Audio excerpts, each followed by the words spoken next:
both young and old, can get their fill of the sweet science 24 hours a day, 7 days a week. With a vast library of over 1,200 events from boxing's most memorable bouts of all time, Boxing TV melds the past greats with today's promising young stars.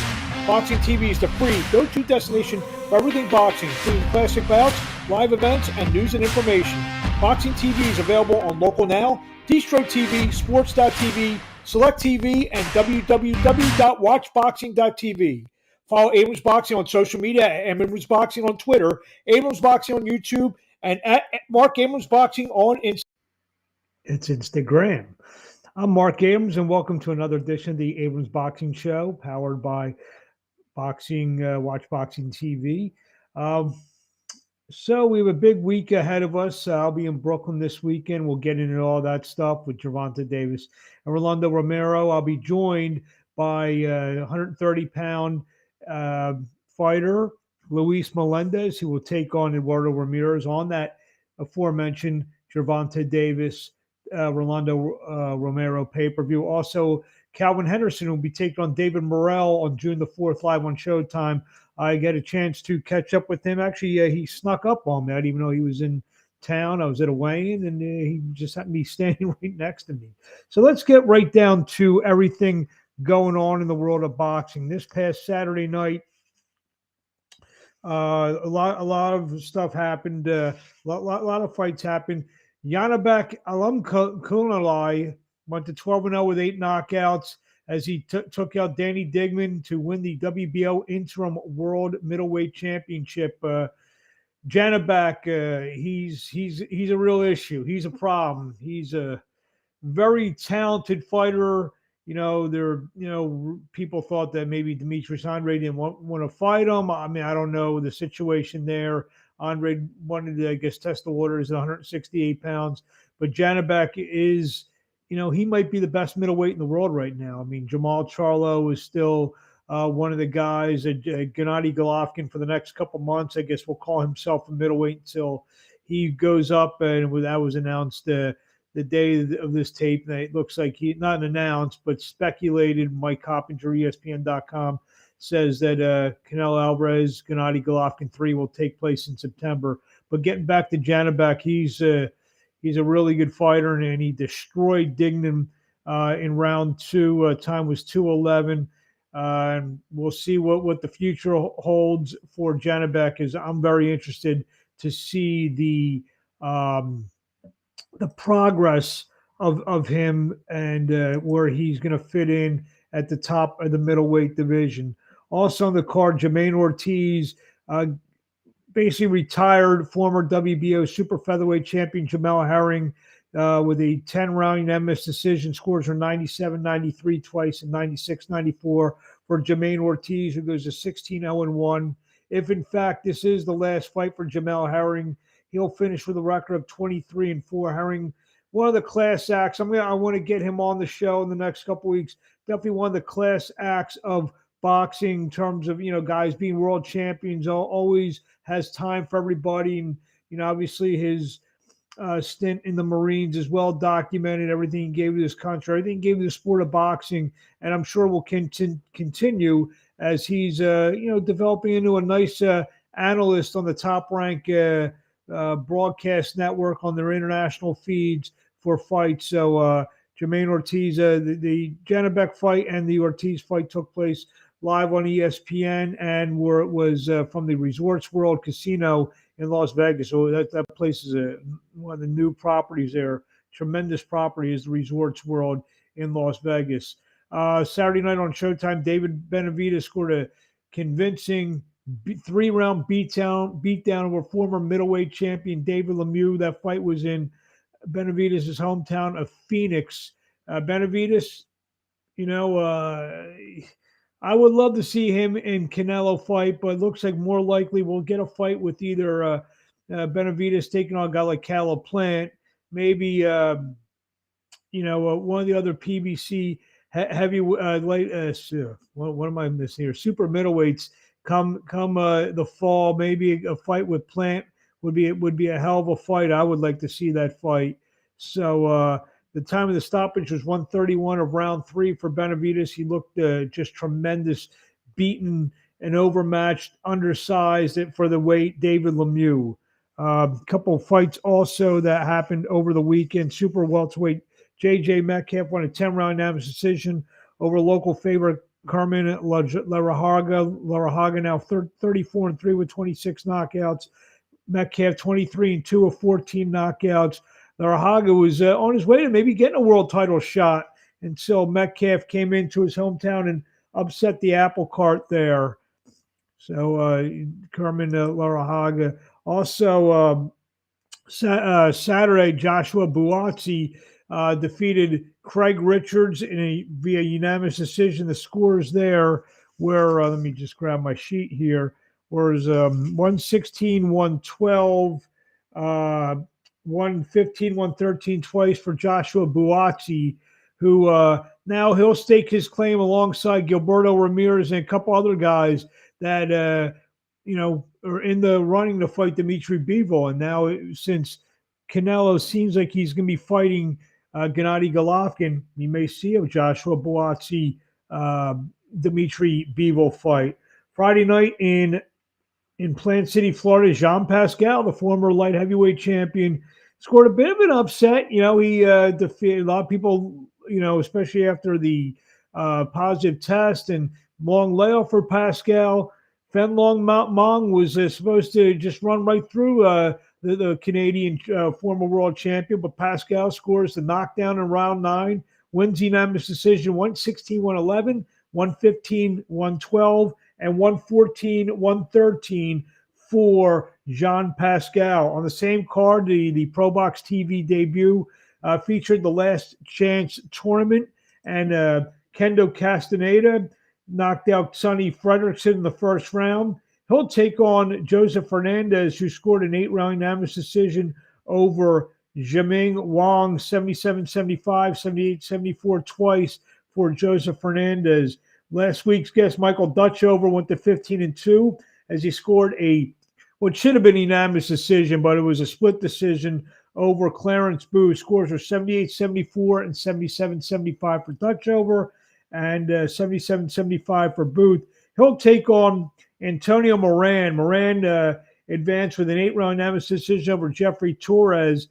Scores were 79-73, 77-75 twice. So Moran will take on Dutchover. Fernandez will take on Castaneda. Those fights seem to be happening, I believe, in the first weekend of August. So check your local listings. We'll definitely catch everyone up to date on when the semifinals of the Last Chance tournament happens. This Saturday night, live from Brooklyn, New York, the Barclays Center. First fight in a few years at the Barclays Center. Gervonta Davis takes on number 1 ranked mandatory challenger Rolando Romero in what is being built up as a grudge match. Romero's talking a lot of smack. Davis actually has been pretty good during this promotion, as he's just taking everything in stride, letting Romero talk all the crap he wants to talk to. I expect a big outing on Saturday night from Gervonta Davis. I think he gets a knockout in the first half of the fight. Romero's going to bring it, but I don't know for how long he's going to bring it, because he's going to walk into something that I don't know if he's seen before. So I think that Gervonta Davis gets a big win on Saturday night. The undercard features WBA middleweight champion Erislandy Lowers. He takes on Gary Spike O'Sullivan. Jesus Ramos takes on Luke Santamaria in a little bit of not a grudge match, but Santamaria defeated Ramos' uncle Abel earlier this year. So Jesus Ramos is going to be looking for a revenge. And also what figures to be a good action fight on Saturday night, Eduardo Ramirez takes on Luis Melendez in a 130-pound fight. Ramirez is a guy who's been on a little bit of a roll. Melendez is coming off his best victory, win over Thomas Matisse back in November. I had a chance to catch up with Luis Melendez, and this is what he had to say.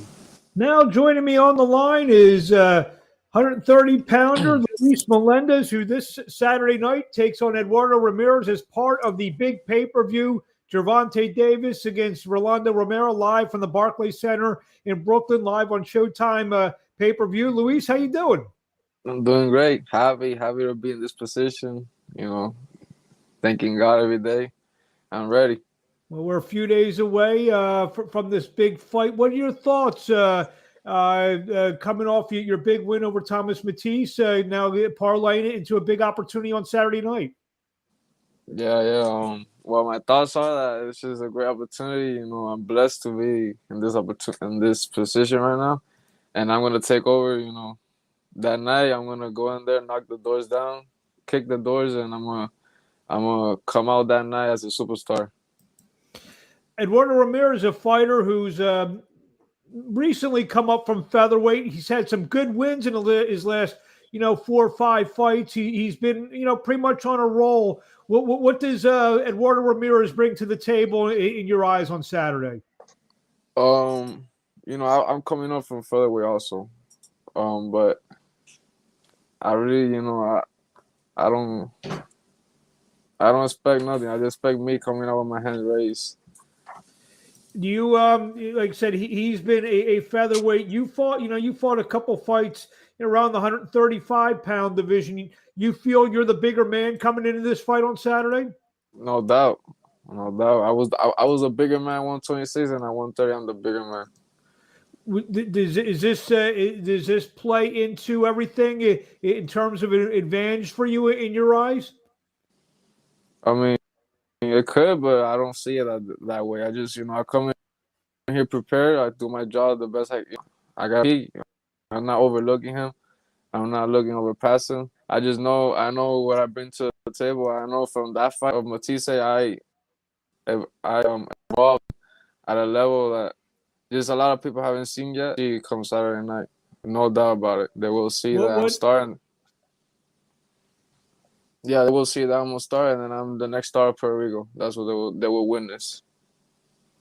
The fights in New York, not necessarily Manhattan, but in Brooklyn, still New York City. A lot of Puerto Rican fans most likely will be in attendance to support you. Is it you happy to be fighting in New York City, where it's been known to back their Puerto Rican fighters? Yeah, I'm super happy. I'm excited. I just can't wait, man. I can't wait for Saturday night. I can't wait for everything, for the outcome. After that night, I will never look back. And after that night, I will be in the face. I will be in the boxing. My face will be. They will be talking about me without a doubt. Also, you're fighting a Mexican fighter, and obviously, as long a lot of boxing fans, the great rivalry between Puerto Rico and Mexico. Does that excite you as well to be fighting? To add to the Puerto Rican Mexico rivalry from over the years. That's actually one of the things that most excite me. It excites me a lot because lately I've been seeing Mexicans be winning against my Puerto Ricans and all that stuff, and I just know I won't let that happen. I'm not gonna take no defeats from no Mexican. I'm gonna come in here and I won't let it happen. And it's really exciting, and also that he's a southpaw excites me even more. Like everything for me, to shine. What's it feel like? Obviously, I believe you're probably, I don't know if you're the first fight on the pay-per-view or how that's working out, but it's a big pay-per-view event. Gervonta Davis and Rolando Romero, they've been talking a lot about each other. It's really, this fight is really become a big fight now. And you're going to be one of the main attractions. How does it feel to be fighting on a big show like this? I don't know how to explain it. I'm excited. It's just a blessing. It's a blessing. I put in the hard work. I've been patient. I have my ups and downs. I just keep going, and I know I keep an evolution. So like just the fact that I'm gonna be fighting on that card is crazy, man. It's crazy. Everybody's gonna be watching me, and after that night, sky's the limit, man. I want to thank all of them for the opportunity. I mean, does some of your excitement also come from that? You had to spend, you fought 5 or 6 times in Colombia. You had to go down there and fight, fights where not a lot of people, were talking about. Now you're fighting in this big card. Did that experience now motivate you for what you're about to do on Saturday night? Nah, cause I was born for this already. I know I'm prepared for it. You know, this was born in me as a kid. I've dreamed me being in the big lights, being big, you know, showing out and showing my boxing skills, my power, you know, my excitement, my activity.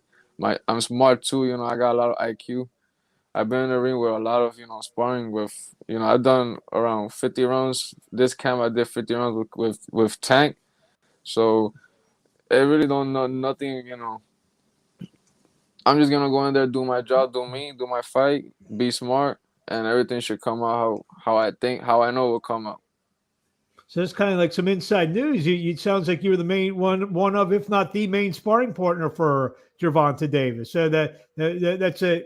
I guess that makes sense. You're fighting a southpaw. He's fighting a right-hand fighter. So I guess that makes a lot of sense. Yeah, my trainer told me, oh, they told me to spar 10, but he's not a southpaw, and I looked at him like, you call them back and say yes because he is a southpaw, and we went over there. We did like 5 sparrings. You know, first sparring we did 15, and then you know it was great experience. You know, it was a sparring that people have to pay to watch. You obviously born in Puerto Rico. Which Puerto Rican fighter was your idol kind of growing up? Well, growing up, I would see a lot of Trinidad, but you know but after I got bigger, 12, 13 years old, I was looking more Bazooka. I would look a lot Cotto, you know, but I was growing up and Cotto was the king. But I was more into Mayweather. Oh wow, okay, all right. I'd figure a guy like Trinidad or Cotto would be your guy, but Mayweather, huh? Well, they were my guy because it's crazy the type of love they receive from the island, and that's just the type of love that I want. You know, I want to go on my island, like I get there and they recognize me as one of the, you know, their greatest, and that's just my dream.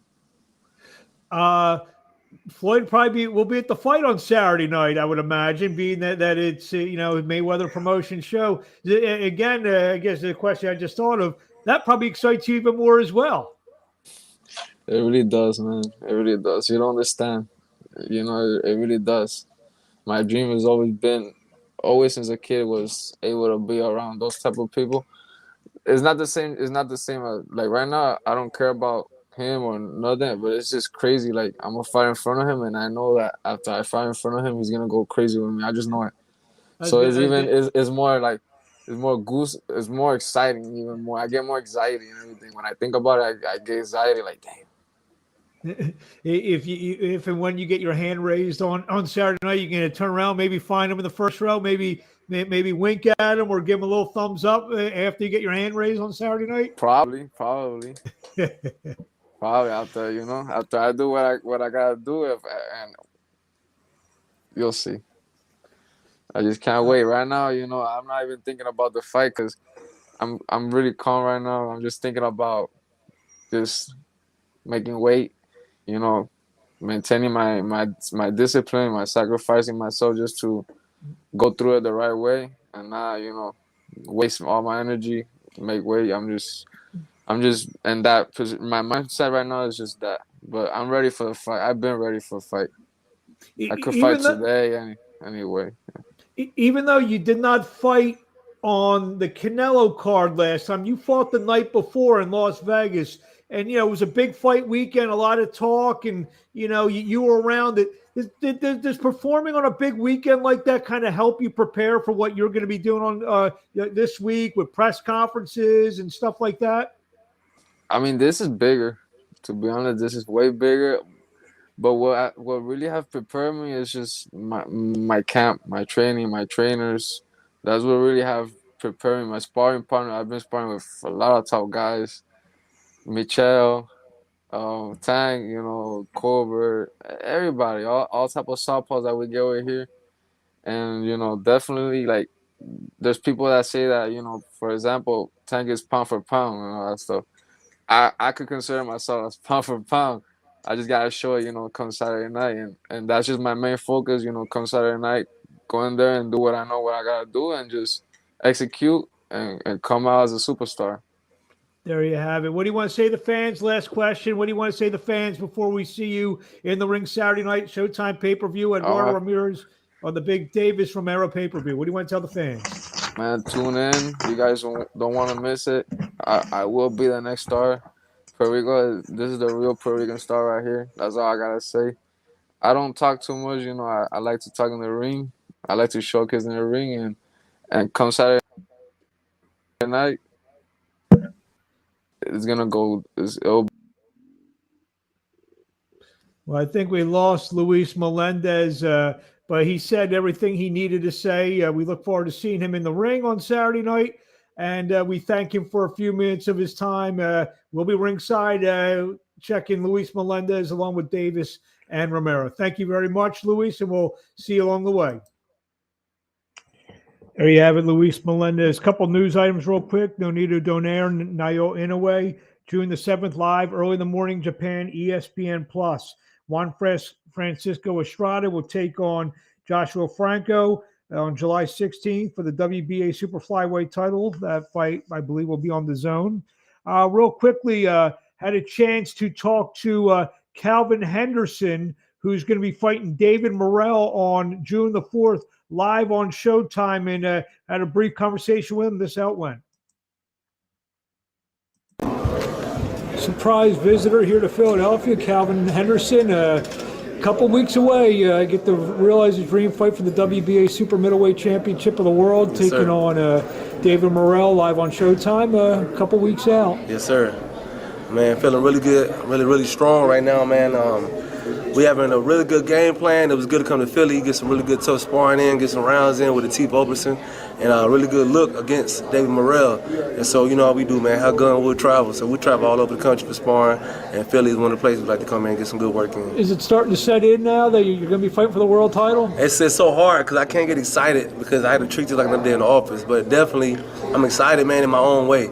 And so after the fight, once you get that belt, of course, it's going to be super excited and have a little party. But right now, man, stay focused, take care of business, do our job.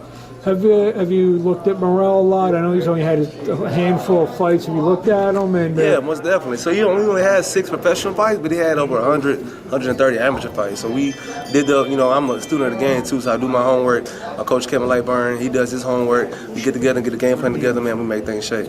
Take us through the last couple of years. Obviously, you disappointing loss. You were injured in your fight on Showtime, yes, Showbox. Yes, sir. And then one fight later, your fight for the world title. It's funny how things work out. That's our thing. God has a plan. You know what I mean? And so I think that fight on Showbox is supposed to happen. So those guys with Team Morrell would take this fight. If I would have knocked out Steen in the 4th or 5th round, I think they'd have been a little bit more reluctant to take this fight. So everything happens for a reason. We got the fight made. We fight for the title. Let's go get it. What do you want to say to the fans in closing before we see you on Saturday night, June 4th, live on Showtime? Minneapolis, Minnesota. Yeah, man, we're going to go to Minneapolis, man, win some more fans, man. But thank you guys for staying with Team Saul. It's been a bumpy ride, but we're here to take over. Stay tuned. There you have it, Kalvin Hot Sauce Henderson. Fight for the world title on Saturday, June the 4th, live on Showtime. Thank you very much, and we'll see you on June 4th. Thank you, dude. There you have it, Kalvin Henderson. A few more news items, and we'll get more into his fight next week as well. Dylan Price will fight for the NBA title, NBA bantamweight title, July 16th at the Elevations Event Center in Chester, PA.